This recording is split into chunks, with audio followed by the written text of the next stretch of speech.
Holly Goldberg Sloan. Chapter 8.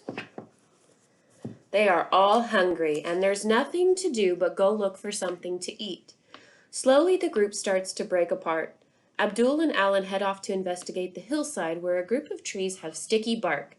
It catches flies and unsuspecting gnats.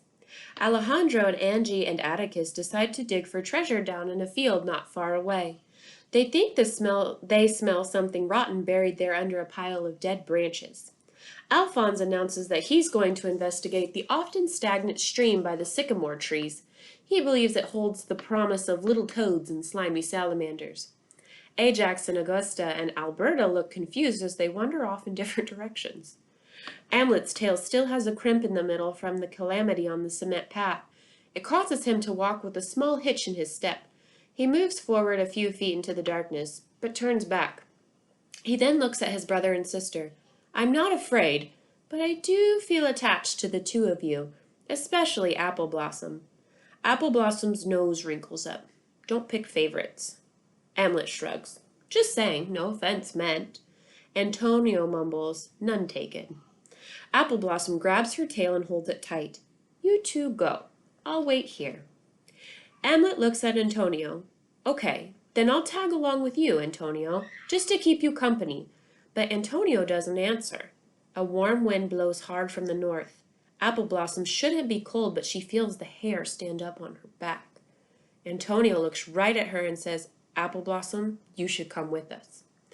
The littlest possum shakes her head. Antonio is more insistent. "Please, aren't you hungry?" Appleblossom whispers, "Antonio, I'm not acting right now. I can't. I just want to stay here." Antonio knows she really means it. He reaches out to reassure her. It isn't clear whether Amlet is performing, but he puts a hand on Appleblossom's shoulder and says, "We'll stay close, right, Antonio? We'll be in the wings. We'll be watching." Antonio finally turns to go, whispering, "I'm not going to say goodbye because I'm coming back soon." Appleblossom shuts her eyes, but when she opens them moments later, her brothers haven't gone far. Antonio and Amlet are looking back at her from the shadows. Antonio lifts his tail high in the air and makes it sway. Appleblossom pulls herself up onto her hind legs to make herself tall. She raises her right arm and waves back, and then Antonio spins around and scurries off into the grass, with Amlet at his heels.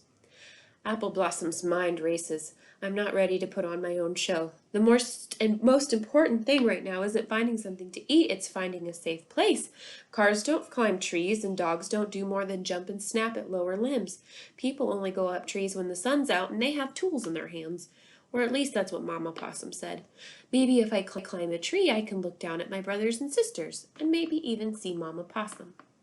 In the distance, she hears the sound of a car. The glow from the eyes of the beast lights up the world. It motivates her.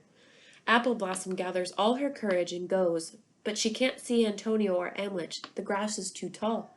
She considers calling out to them, but making noise at night is risky business. So she stays along the edge of the bushes and does not venture out in the wide open space, which is the most dangerous place for any creature to be. Before she knows it, she is at the base of the tree in the yard next to a house. No owl has appeared from the sky and lifted her away for a meal. No dog has ripped off her head. She feels a wave of relief as she scrambles up the trunk into the shelter of the leaves. Appleblossom's sharp nails dig into the bark and her skill surprises her as she ascends toward the crown of the enormous tree. She doesn't stop even once. She might be the smallest of the baby possums, but she's determined and she has good balance. Appleblossom climbs higher and higher, passing dozens of branches and even a small hole where she spies the remains of a bird's nest. Finally, she is at the top. There, she wraps her tail around a thin branch for safety. Appleblossom turns her gaze upward. She sees the starry night as a field of tiny lights. On the distant horizon, she locates the blurry edge of an orange moon. As her heart slows and her breathing returns to normal, Appleblossom decides only one thing to do when she's afraid to perform. She has to always move forward. Even if she feels small and alone in the world and not much of an actor, she has to find a role she can play. Stay tuned for Appleblossom the Possum, Chapter 9.